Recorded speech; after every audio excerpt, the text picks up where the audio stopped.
신명기 4장 10절에서 19절입니다. 신명기 4장 10절에서 19절. 10절. 내가 호렙산에서 내 하나님 여호와 앞에 섰던 날에 여호와께서 내게 이르시기를 나에게 백성을 모으라. 내가 그들에게 내 말을 주어 그들이 세상을 사는 동안 나를 경외함을 배우게 하며 그 자녀에게 가르치게 하리라 하시매. 너희가 가까이 나와서 산 아래에 서니 그 산에 불이 붙어 불길이 충천하고 어둠과 구름과 흑암이 덮였는데 여호와께서 불길 중에서 너희에게 말씀하시되 음성뿐이므로 너희가 그 말소리만 듣고 형상은 보지 못하였느니라. 여호와께서 그의 언약을 너희에게 반포하시고 너희에게 지키라 명령하셨으니 곧 십계명이며 두 돌판에 친히 쓰신 것이라. 그때 여호와께서 내게 명령하사 너희에게 규례와 법도를 교훈하셨나니 이는 너희가 거리로 건너가 받을 땅에서 행하게 하려 하심이니라. 여호와께서 호렙산 불길 중에서 너희에게 말씀하시던 날에 너희가 어떤 형상도 보지 못하였은즉 너희는 깊이 삼가라. 그리하여 스스로 부패하여 자기를 위하여 어떤 형상이든지 우상을 새겨 만들지 말라. 남자의 형상이든지 여자의 형상이든지 땅 위에 있는 어떤 짐승의 형상이든지 하늘을 나는 날개 가진 어떤 새의 형상이든지 땅 위에 기는 어떤 곤충의 형상이든지 땅 아래 물속에 있는 어떤 어족의 형상이든지 만들지 말라. 또 그리하여 내가 하늘을 향하여 눈을 들어 해와 달과 별들 하늘 위의 모든 천체 곧 너희의 하나님 여호와께서 천하 만민을 위하여 배정하신 것을 보고 미혹하여 그것에 경배하며 섬기지 말라. 아멘. 네. 신명기는 세 편의 설교로 이루어져 있습니다. 이제 본론에 해당하는 이 십계명과 부칙은 제2 설교에서 다루게 되고요. 제1 설교는 이제 이들에게 모압 평지에서 호렙산에서 받았던 언약을 다시 한번 이제 재체결을 하게 되는데 거기까지 오기까지의 여정을 다루고 있고, 그리고 이제 십계명을 주신 목적과 또 십계명을 받을 때의 특별한 그 점을 좀 이제 설명하는 정도까지가 1설교의 마침입니다. 이제 제 1설교를 거의 마쳐가는 상황인데요. 오늘 이 본문에 보면 이 십계명을 주신 목적과 또 십계명을 주실 때 한 가지 아주 중요한 상황, 그러니까 형상화를 금하고 있는 것에 대해서 다루고 있습니다. 한번 좀 보도록 하겠습니다. 우리 10절 같이 한번 읽도록 하겠습니다. 읽겠습니다. 시작. 내가 호렙산에서 내 하나님 여호와 앞에 섰던 날에 여호와께서 내게 이르시기를 나를 위하여 백성을 모으라. 내가 그들에게 내 말을 들려주어 그들이 세상을 사는 동안 나를 경외함을 배우게 하며 그 자녀에게 가르치게 하리라 하시매. 자, 하나님께서 호렙산에서 이제 모세에게 명령한 것은 무엇이냐고 하면요, 한번 따라하겠습니다. 나에게 백성을 모으라. 하나님께서 먼저 온 백성이 하나님 앞으로 나오게 하셨습니다. 그리고 그들에게 하나님께서 직접 말씀을 들려주시겠다고 말씀하셨습니다. 하나님께서 이렇게 말씀을 주신 이유는요, 두 가지인데요. 한번 따라하겠습니다. 나를 경외함을 배우게 하며 그 자녀에게 가르치게 하리라. 하나님께서 온 백성에게 당신의 음성을 들려주실 이유는 하나님을 경외하는 것을 배우게 하기 위함이다. 이렇게 이야기하고 있습니다. 경외한다는 단어는요, 떤다는 단어인데, 그러나 노예로서 떠는 것이 아니라 자녀로서 떠는 것을 이야기합니다. 그래서 우리 요즘 복음성가 중에서는 이제 두렵고 친밀한 주님, 내 영혼 떨며 기뻐해 이렇게 가사가 있는데, 두려우면서도 친밀한 관계, 그러면서 떨면서도 기뻐하는 상태, 이것을 경외라고 하는데요. 이 경외는요, 배워야 합니다. 참 이상합니다. 노예로서요, 이렇게 겁먹고 쫄고 이건 안 배워도 됩니다. 우리는 이미 범죄한 이후에 죄의 노예가 되어 있기 때문에 우리 속에요, 막 겁먹는 거, 쪼는 거, 막 눈치 보는 거, 이것은요, 본성입니다. 근데요, 이 경외함은요, 그냥 되는 게 아닙니다. 이거 배워야 되는 감정이고요. 사실은 평생, 사실은요, 하나님을 경외하는 것을 배우는 것, 이것이 신앙생활의 과정입니다. 근데 하나님께서 그들에게 당신의 음성을 바라시는데요. 그 음성이 한편으로는 너무 두렵고요. 또 한편으로는 너무 좋아서 그들로 하여금 이 경외함을 배우게 하려고 하나님께서 이제 음성을 바라시겠다. 다 모으라. 이렇게 이야기했고요. 또 이렇게 말씀하시는 또 중요한 한 가지 이유는요. 당대가 아니라 그 다음 때에도 전수하게 하기 위해서 이렇게 하나님 말씀하시려 하셨다. 이렇게 이야기하고 있습니다. 신명기의 중요한 한 가지 주제가 이 그 다음 세대에게 전수하는 문제입니다.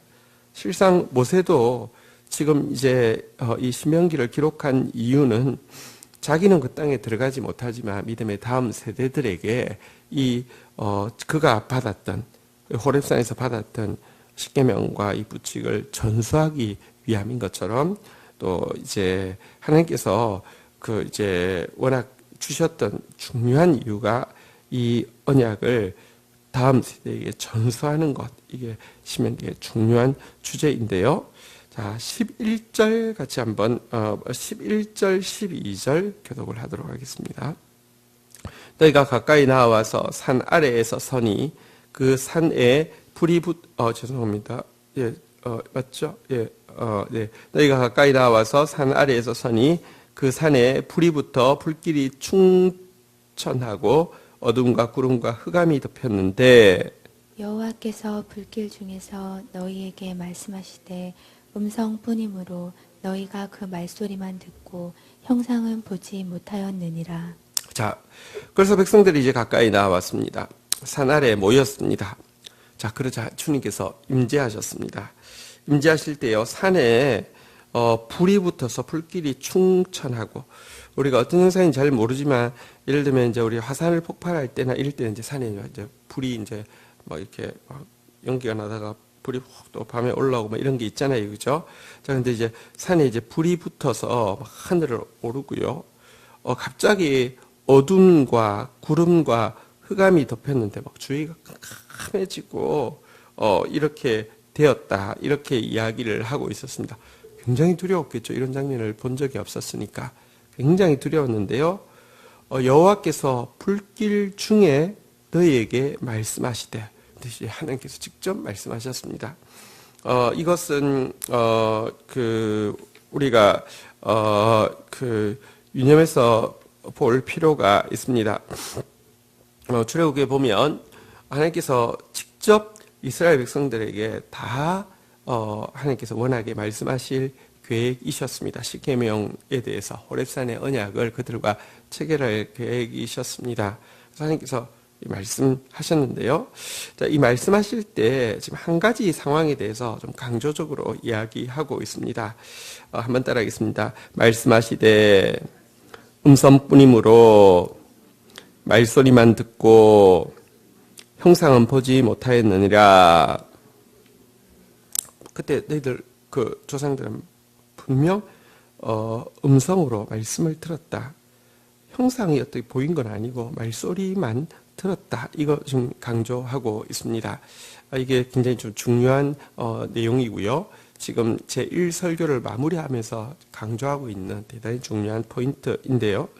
자, 그런데 어쨌든 그때 하나님께서 음성을 바라셔서 말씀하실 때 문제는 여러분 제가 경외하면 배워야 한다고 했는데 이 순간을 이스라엘 백성들 견디지 못합니다. 노예로서 겁먹는 것은요, 이미 그들이 이집트 생활을 할 때 몸에 배어 있는 겁니다. 노예 생활할 때 항상 쫄아 있고요, 겁먹고 눈치 보고 이건 잘 하는데 여러분, 하나님과의 관계에서 사실은 두렵고 친밀한 주님 앞에서 떨며 기뻐하게 굉장히 두려운 상황 가운데 음성이 들리는데, 음성은 여러분 온 우주를 창조하는 음성이니 얼마나 놀랐겠습니까? 그런데 동시에 그것은요, 분명히 가장 사랑스러운 음성이었을 것입니다. 그런데요, 이거를 이스라엘 백성들이 견디지 못했습니다. 그래서 병행 본문에 보면 모세에게 백성의 대표자들이 이제 몰려오죠. 그리고는 부탁하죠. 제발 말씀하시지 못하시게 하라고. 우리가 그 말씀을 듣다가 죽겠노라고. 당신이 대신 가서 들으라고. 이렇게 부탁을 하게 됩니다. 여러분, 하나님께서 진짜 직접 말씀하고 계셨는데요. 들었으면 얼마나 좋았을까요? 근데 그걸 참아내지 못합니다. 이것은 진짜 훈련되지 않아서도 있고요. 또한 사실 뭐랄까요? 우리 속에 참 못됐습니다. 지금도 보면 바울이 그런 이야기를 했잖아요. 그리스도께서 너에게 자유를 주셨는데 다시는 종의 멍에를 매지 말라 그랬는데요. 지금도 보면 이단들 대부분은요, 이 그리스도께서 주신 자유를요, 이렇게 어떤 율법이든지 아니면 어떤 그 영지주의든지 율법주의든지 영지주의든지 다 이게 얽어매가지고 시키는 대로 해. 이거에 좋습니다 하고 받아들이는 게 이단인데요. 너무 쉽게 빠져드는 것을 보게 됩니다. 하나님 진짜 영원토록 두려워하면서도 영원토록 사랑해야 되는 하나님에 대한 경외감이 아니라 주인 여러분 무섭지만, 갑질하는 주인 무섭지만, 여러분 또 조금 생기면 요령 생깁니다. 거기서 거기입니다. 결국 또 내 생각 가지고요, 또 뭐 이렇게 주인한테 딜을 하면서 조종하면서 주고받으면서 가는 이 정도 관계에서 내가 내 뜻대로 사는 걸 원하지, 하나님, 영원히 크신 하나님 앞에서 경외함을 배우면서 사랑을 배우면서 사는 거 원치 않는 이 아주 뭐랄까 본성적인 이 원죄가 있습니다. 원죄의 핵심은 하나님 외에는 다 괜찮은데 하나님은 싫어하는 것입니다. 하나님은 두기 싫습니다. 하나님 외에는 그 자리가 UFO도 괜찮고요. 하나님 외에는요, 이단도 괜찮습니다. 하나님 외에는요, 어리석음도 괜찮습니다. 공부 멀쩡히 한 사람들이 대학 교수가 뭐 한다고 하면 돼지머리다 절을 하고 이런 게, 그것도 그 교수가 예를 들면 과학과 교수가 돼지머리, 이게 말이 안 될 것 같아도요, 별로 거리끼지 않고 할 수 있습니다. 하나님 외에는 다 괜찮은 것이 인간의 본성입니다. 어쨌든 그들은 못 살겠다고 당신 대신 듣고 오라고 이렇게 이야기를 하게 되죠. 하나님께서 그들의 이야기를 들으시고 두 가지로 말씀하셨습니다. 그들의 말에 그들 말대로 네가 대신 와서 들으라. 그러나 그들에게 네가 대신 들은 그 말씀, 다시 말하면 그래서 기록한 것이 바로 십계명과 부칙인데요. 그것이 바로 출애굽기, 또 이제 이 율법서, 그리고 이제 신명기에 다시 한번 반복하고 있는 내용인데요. 이것을 직접 들은 말씀처럼 받아서 순종하게 하라, 이렇게 말씀하시고는 모세를 불러서 이제 그 십계명을 들려주시고 또 새겨주시고 이런 과정을 거치게 되지요. 어쨌든 이렇게 해서 십계명을 받게 되는데요. 13절 우리 한번 14절 교독하도록 하겠습니다. 여호와께서 그의 언약을 그에게 너희에게 반포하시고 너희에게 지키라 명령하셨으니 곧 십계명이며 두 돌판에 친히 쓰신 것이라. 그때 여호와께서 내게 명령하사 너희에게 규례와 법도를 교훈하게 하셨나니 이는 너희가 거기로 건너가 받을 땅에서 행하게 하려 하심이니라. 그래서 이제 여호와께서 십계명과 두 돌판을 모세에게 전해 주시고요. 또 모세에게 명령하여서 이 규례와 법도를 이제 백성들에게 가르치게 하였다. 이렇게 이야기하는데요. 십계명을 주신 또 한 가지 중요한 이유가 여기 있습니다. 한번 따라하겠습니다. 건너가 받을 땅에서 행하게 하려 하심이니라. 이것은 이 가나안 땅에서, 다시 말하면 가나안 땅은 천국을 상징하는데요. 천국 백성의 생활 원리로서 주어진 것이다. 이렇게 이야기하고 있습니다. 여러분, 율법은 폐해져서 없어지는 것입니까? 아닙니다. 예수님은 율법을 완전케 하기 위해서 오셨다고 말씀하십니다. 완전케 하셨다는 것은요, 세 가지 뜻이 있습니다. 첫 번째는 그 속뜻이 무엇인지 다 보여주셨다는 뜻이고요. 두 번째는 율법에는 축복도 있지만 그것을 지키지 못했을 때는 저주가 약속되어 있습니다. 우리는 모두 율법의 저주 아래에 있습니다.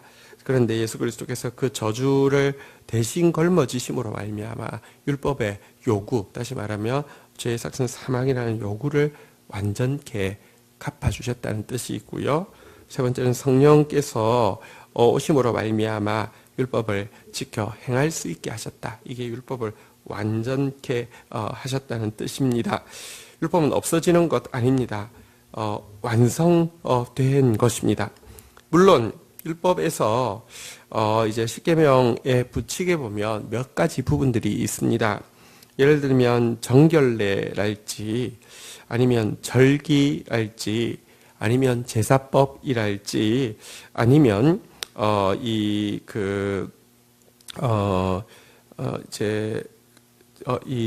성막이랄지, 이런 이 부분들, 성막에 관한 계시, 또 정결례, 또 절기법, 그리고 제사법, 이런 부분은요, 지금 여러분 절기를 그대로 지키지 않습니다.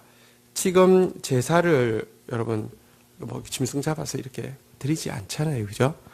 지금 무슨 정결례, 뭐는 먹으면 되고, 뭐는 안 먹으면 안 되고, 우리 대한민국 사람들 대부분 이 정결례 때문에 구약대로라고 하면 다 돌에 맞아야 됩니다. 다 큰일 납니다. 다 순대국밥 먹고 하니까 큰일 났습니다.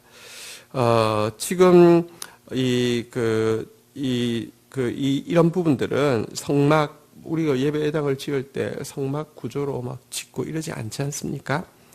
이것은요, 전부 다 이 율법의 핵심인 율법을 완성하기 위해서, 율법의 완성자로 오실 예수 그리스도에 대해서 계시하기 위해서 만들어진 임시적인 것입니다. 본체가 오게 되면 이것은 사라지는 것은 폐해진다기보다는 이제 역할을 다 감당했기 때문에 본체가 오면은 이렇게 임무 교대를 하는 것입니다. 어린아이 때 건널 때 손 들고 건너지만 어른 되면 건너지 않는다고 해서 어린아이 때 손 든 것이 그러면 선생님이 새빨간 거짓말로 우리를 속인 것입니까? 그게 아닌 것처럼 이 부분은요 이미 예수 그리스도를 다 계시하고 있고요. 정결례도 예수 그리스도를, 성막도 예수 그리스도를, 제사법도 예수 그리스도를, 절기도 예수 그리스도를 계시하고 있는 것이고요. 그것은 예수 그리스도 안에서 완성되어진 것입니다. 그래서 신약 성경에 보면요, 누구든지 너희에게 음식이든지 절기든지 제사든지 이런 것 가지고 너희들 판단하지 못하게 하라, 이렇게 이제 이야기를 하고 있는데요. 지금도 보면 무슨 이렇게 안상홍 정인의 그 미친 그 사람들 안상홍이 감옥에서 죽고 나니까 여자 하나님이라고 해가지고 그걸 거기 보면 이제 자기들 유월절 지키기 때문에 자기들이 진짜 하나님이라, 이거 이 바른 신앙이라는 것이, 그러니까 정말 어리석은 이야기입니다. 어쨌든 우리가 꼭 알아야 되는 것은 이 율법은요, 천국의 생활 원리입니다. 천국 가서도 폐해지는 것이 아닙니다. 완성케 되는 것입니다. 없어지는 것 아닙니다. 우리가 그리스도인이 그리스도인답게 사는 것은요, 율법을 살아내는 데 있습니다. 자, 이렇게 말씀하시고 나서는요, 15절 한번 보도록 하겠습니다. 15절 교독하겠습니다. 시작, 같이 읽겠습니다. 시작. 여호와께서 호렙산 불길 중에서 너희에게 말씀하시던 날에 너희가 어떤 형상도 보지 못하였은즉 너희는 깊이 삼가. 다시 한번, 그런데 이렇게 그들에게 전수되어진 이 말씀에 대해서요. 한번 따라하겠습니다. 어떤 형상도 보지 못하였은즉 깊이 삼가라. 여러분, 이 하나님의 말씀을 이제 지켜야 되는데요.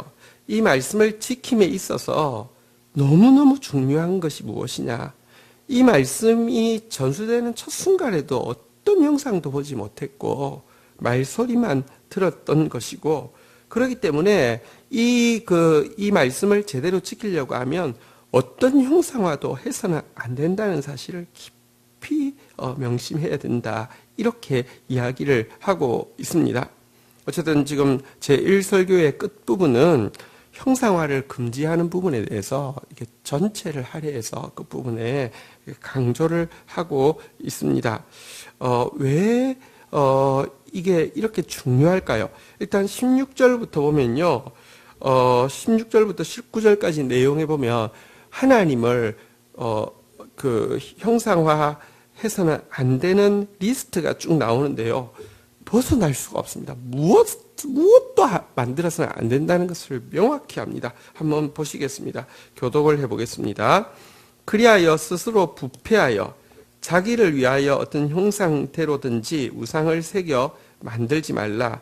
남자의 형상이든지 여자의 형상이든지 땅 위에 있는 어떤 짐승의 형상이든지 하늘을 나는 날개 가진 어떤 새의 형상이든지 땅 위에 기는 어떤 곤충의 형상이든지 땅 아래 물속에 있는 어떤 어족의 형상이든지 만들지 말라. 또 그리하여 내가 하늘을 향하여 눈을 들어 해와 달과 별들 하늘 위의 모든 천체 곧 너희의 하나님 여호와께서 천하 만민을 위하여 배정하신 것을 보고 미혹하여 그것에 경배하여 섬기지 말라.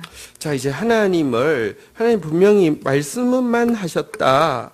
그러니까 그 하나님을 섬긴답시고 하나님을 어떤 형상으로 만들지 말라라고 이야기하면서 16절에 보니까요. 한번 따라하겠습니다. 스스로 부패하여 자기를 위하여 여러분, 형상을 만드는 이유는요, 부패해지고 자기를 위해서 만드는 것입니다. 하나님을 우상화하는 것은요, 자기를 위하는 것이다. 이렇게 분명히 이야기하고 있습니다. 어쨌든 제가 조금 더 설명을 할 텐데, 여기 보니까 우상을 만들지 말아야 되는 리스트 보십시오. 하나님은 남자가 아니십니다. 하나님 영이십니다. 남자 형상으로도 만들지 말고요. 하나님 여자도 아닙니다. 여자 형상으로도 만들지 말고요. 근데 여자 하나님 이런 말도 안 되는 어리석은 그런 이야기를 하죠. 여기 보니까 땅 위에 있는 어떤 짐승의 형상, 날개 가진 새의 형상, 땅 아래 기는 곤충 형상, 물속에 있는 어족 형상, 아니면 하늘에 있는 해, 달, 별, 모든 천체, 이것들 어떤 것으로도 하나님을 만들지 말라 이렇게 이야기를 하고 있습니다. 이거 말고 혹시 우상 본 적이 있습니까? 이거 말고 우상이 이렇게 형상화되어 있는 게 있던가요? 어쨌든 형상화할 수 있는 모든 리스트를 다 이야기하시면서 절대로 하나님 이렇게 만들지 말라 이렇게 이야기를 합니다. 왜? 밑에 보니까요. 이것들은요. 한번 따라하겠습니다. 여호와께서 천하 만민을 위하여 배정하신 것, 이거 사실은 하나님께서 인간을 위해서 만들어 두신 것인데 그거를 섬기는 것, 그거 자체가 얼마나 어리석은 일인지 지적을 하고 있는 것이고요. 자, 그런데 왜 어쨌든 하나님이 형상화를 금지하셨을까요? 혹은 모세는 이 형상화를 금지하라는 말씀을 왜 제1설교 마지막 부분에서 이렇게 강조하고 있을까요? 이스라엘이 오랫동안 거주했던 이집트 땅, 노예 생활했던 이집트 땅에는 온갖 종류의 우상이 형상화되어 있었습니다. 이스라엘이 이제 들어가게 될 가나안 땅 역시 사람이든지 짐승이든지 일월송신이든지 어떤 종류의 우상의 모습도 만연한 나라였습니다. 여기 들어가서 하나님 섬긴답시고 조금 섞어서 이렇게 하나님을, 우리 하나님은 다른 신들은 다 우상 형상이 있는데 우리는 없어. 우리도 한 개 만들자. 그래서 이렇게 뭘 만들어 놓게 된다고 하면요, 비록 그것이 하나님에 대한 형상이라 한다 할지라도요, 사실은요, 형상을 딱 만들어 놓는 순간 하나님을 제한하게 됩니다. 그 형상이 가지고 있는 이미지에 따라서 하나님은 이런 분이구나라고 스스로 하나님을 한정시키게 됩니다. 그러고 나면 이게 왜 자기를 위함이냐고 하면 편합니다. 이미지에 딱 가두고 나면요, 그다음부터 편합니다. 그 이미지대로 자기 마음대로 섬기면 되는 것입니다. 그러면 결국은요, 여러분, 이미지에 하나님을 가두고 나서 거기에 대해서 섬기게 되면요, 다른 우상 숭배하고 똑같이 우상 숭배 열심히 하는데, 솔직히 말하면 그 우상을 섬기는 게 아니라 그 우상에 투영된 자기를 섬기는 것입니다. 남미 쪽에 가면 스페인 계열에서 이제 그 잉카 문명 이렇게 이제 이제 다 멸하고 나서요, 이제 그 땅을 지배를 하게 되죠. 근데 이제 개톨릭이니까 개톨릭이 지배를 하게 되는데, 사실은 이제 뭐 그 땅을 식민지화하고 막 몰살하고 이런 것 자체가 신앙하고 아무 상관없잖아요, 그죠? 그냥 하나의 종교입니다. 이거는 신앙이 아니죠. 자, 그런데 개톨릭을 이제 접목을 시켜놨는데요. 그 개톨릭에서 보면 제일 처음에는 여러분 이게 형상화가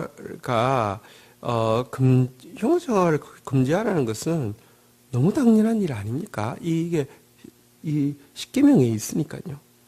그런데 개톨릭이 사실은요, 뭐랄까요, 이 형상화를 금지하라는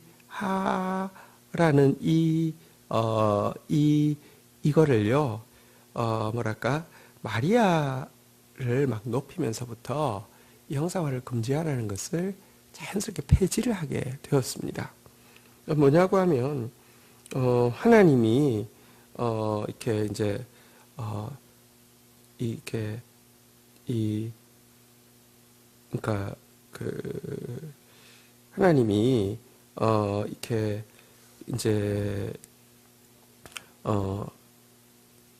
하나님이 사람이면서 예수님이 또, 하나님이시냐, 아니면 안에 사람과 하나님이, 이제 완전히 하나냐, 이 두 개냐, 뭐 이것 가지고 이제 막 논쟁이 있습니다. 근데, 개톨릭에서는요, 바로 이 논쟁에서, 이제, 예를 들면, 지금 이집트 쪽에서 있는, 곱틱 같은 경우를 이단으로 규정하고, 이렇게 그들이 이제, 그들의 주장을 이렇게 하게 했는데, 이론적으로는 맞지만, 하나님 안에, 이렇게 이제, 인성도 있고, 신성도 있다. 이렇게 이제 이야기하는 거 맞기는 맞는데요. 그러니까 결국, 예수님께 인성도 있었기 때문에 예수님에게 마리아가 필요했고, 그러니까 마리아는 중요한 위치에 있어야 하고, 그러니까 마리아를 섬겨야 하고, 그러니까 형상화를 허용해야 되고, 어쨌든 막 이런 이상한 논리로 흘러가지고요, 형상을 만드는데, 보시면 남미 쪽에는 지금도 가시면요, 막 형상들이 있는데, 여러분, 이게 유럽 쪽에 있는 개톨릭의 형상만 해도 그래도 그냥 어느 정도 이제 뭐 좀 종교적인 뭐 있으면, 우리가 사실은 교회 형상이 없지만 이미 우리 속에 우상화가 되게 익숙하기 때문에요. 가면 괜히 유럽 쪽에 가서 이런 성인상들 막 이렇게 성인화들 막 이런 거 보면서, 또 십자가도 이 개톨릭 가면 딱 성단에 딱 이렇게 달려 있잖아요. 그죠? 보면서 되게 경건한 느낌이 들고 이런 느낌이 있습니다. 그래서 우리도 저런 거 하겠으면 좋겠다, 이렇게 생각하기도 합니다. 남미 쪽에 가면요, 사실은요, 이 딱 생긴 게 딱 봐도 이 형상이요, 보면요, 거의 우상하고 똑같이 생겼습니다. 그리고 철철이 옷을 갈아입히고, 그 앞에 음식을 갖다 두고, 막 금치를 하고 하면서요, 우상 성기라고 똑같습니다. 자기 좋아하는 거 그대로 갖다 바치고, 막 옷 갈아입히고, 여러분, 근데 우상화를 하게 되면 제일 치명적인 게 뭐냐고 하면, 그때부터는요, 말씀대로 섬기는 게 아니라 자기 마음대로 섬기는 것이기 때문에 말씀은 옵션이 되고요. 말씀은 버리게 됩니다. 굳이 말씀에서 무한하신 하나님을 알아갈 필요 없습니다. 형상에서 보이는 이미지 따라서 자기 마음대로 섬기게 되는 것입니다. 모세가 지금 이 십계명과 규칙을 전수하면서 절대로 형상화를 금하는 것은 말씀대로 하나님을 알아가고 경외하게 되며 섬기게 하기 위함이라고 지금 이야기를 하고 있는데요. 한국 교회가 지금 정말 이 하나님 말씀 알아가지 않습니다. 그러니까 하나님 경외함이 없고요. 그러니까 다음 세대에 복음이 전수되어지지 않고 있습니다. 천국 백성다운 삶의 모습을 가지고 있지 못하는 되게 중요한 이유가 말씀 대신에 이미 마음속에 있는 자기 나름대로의 형상대로 하나님을 섬기고 있기 때문에 그렇습니다. 우리 다시 한번 말씀으로 돌아가는 것 외에는 교회에 희망이 없습니다. 이것은 정말 해도 되고 안 해도 되고의 문제가 아니라 이것이 정말 교회가 나아가야 될 유일한 길입니다. 함께 다시 한번 그 말씀으로 돌아가는 저와 여러분들, 그래서 하나님을 경외하게 되고요, 다음 세대에 물려주게 되고요, 천국의 원리로서 가지게 되는 저와 여러분 되시기를 주의 이름으로 축원드립니다. 주신 말씀 붙잡고 우리 주님 앞에 나아가 기도하는 시간 가지도록 하겠습니다. 기도하시겠습니다. 하나님 감사합니다. 오늘도 저희에게 이 주어진 말씀 앞에서 주를 경외함을 배우게 하여 주시고, 또 우리 다음 세대에게 바르게 전수하게 하여 주시고, 천국 백성의 생활의 원리로서 체화하는 하루가 되어질 수 있도록 주여 도와주시기를 원합니다. 우리 마음 가운데 부패하여서 교만하여서 하나님 말씀대로가 아니라 내 마음대로 내 생각대로 섬기고자 하는 이 어리석고 악한 욕망들을 끊어내게 하여 주시고, 말씀이신 하나님, 무한하신 그 하나님을 알아가며 배워가며 그대로 섬기는 저희들 되어질 수 있도록 은총을 더하여 주시옵소서. 예수 그리스도의 이름으로 기도 올립니다. 아멘.